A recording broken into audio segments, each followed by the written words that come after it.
Iginit po ng Ombudsman na hindi panggigipit sa mayorya sa Senado ang nakatakdang pagsasampa nila ng kasong plunder laban kina Senador Jinggoy Estrada at Senador Joel Villanueva. Inihahanda na rin daw nila ang kaso laban kay dating House Speaker Martin Romualdez. Saksi si Joseph Moro. Well, ang pinakamalapit na, hinug na, at pipirmahan ko maya-maya yung information against Senator Jinggoy Estrada. Sa Huwebes, inaasahang isasampa ng Ombudsman ang kasong plunder laban kay Senador Jinggoy Estrada. Isa sa mga pinagbasehan ng Ombudsman ang rekomendasyon ng National Prosecution Service o NPS ng Department of Justice. Kasama umano kasi si Estrada sa kalakaran ng pagkuha ng 30% na kickback sa mga flood control project. Ang impormasyon galing sa mga insider o kasabwat sa proyekto tulad din ng dating DPWH Undersecretary Roberto Bernardo, dating DPWH NCR Director Gerard Opalencia at DPWH Bulacan 1st District Engineer Henry Alcantara ng mga state witness na ngayon.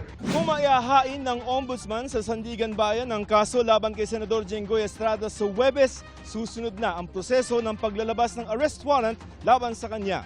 Ayon kay Estrada, ikukonsulta niya sa mga abogado ang mga reklamo. Well, if this is the price that I have to pay for standing on my own principles and what I believe in, so be it.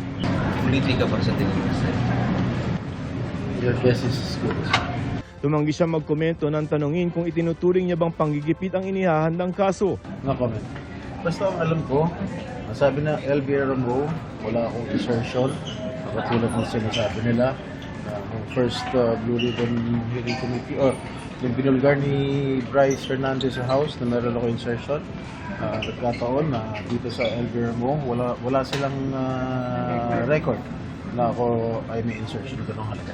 Ganyan din ang depensa ni Estrada nang lumabas ang DOJ resolution na nagre-rekomenda ng kasong plunder laban sa kanya. Batayan niya sa record ng Senate Legislative Budget Research and Monitoring Office, walang record na may insertion siya sa budget. Internal nila yan, wala ko ano dyan. Kasunod ni Estrada, si Senador Joel Villanueva naman ang nakatakdang kasuhan ng Ombudsman. Baka 2 linggo pa.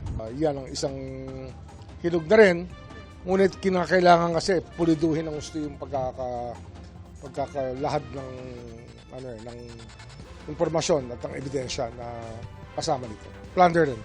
Sinubukan naming makuna ng pahayag si Senador Villanueva. In 2 weeks daw sabi ng Ombudsman. Bukod kina Estrada at Villanueva na parehong majority senators, merong 9 hanggang 10 senador pa ang iniimbestigahan ng Ombudsman kaugnay sa flood control projects pero hindi pinangalanan. Pero itinanggi ni Remulla na ginigipit nila ang mayorya sa Senado.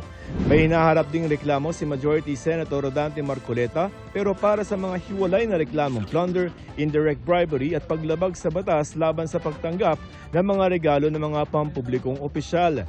Dahil yan sa umunay pagtanggap niya ng donasyong 75 million pesos mula sa ilang individual. Lahat ng ebidensya dito galing din sa kanya.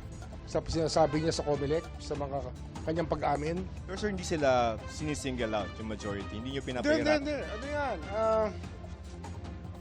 Ang trabaho ng Ombudsman, lahat eh. Iniimbestigahan din si dating Senate President Francis Chisa Escudero kasama ang ilang kongresista tulad ni dating House Speaker Martin Romualdez. Ayon kay Remulla, 2 kaso ang inihahanda laban kay Romualdez. Isa pang money laundering case na mabigat. At of course, yung the grandest case of them all, itong pinakamabigat na kaso dyan, the conspiracy to defraud the treasury. Yun talaga yan, sa pamamagitan ng budget.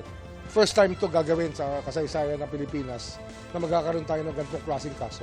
Kaugnay ito sa 2024 at 2025 national budget, partikular ang pagpasok umano ng flood control budget sa small committee.